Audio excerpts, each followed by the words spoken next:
So to my left here, on the wooden bulkhead part here, we've got two dials. One of them tells me the pressure of the compressed air in the tank underneath, so we know that we've got air pressure to work the brakes.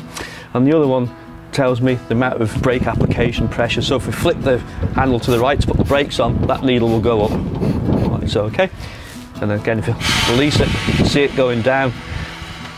With experience, we don't really need to look at that. We just need to make sure that there's air in the tanks, but you can drive by feel rather than looking at that at all. We've got another couple of things we need to know about.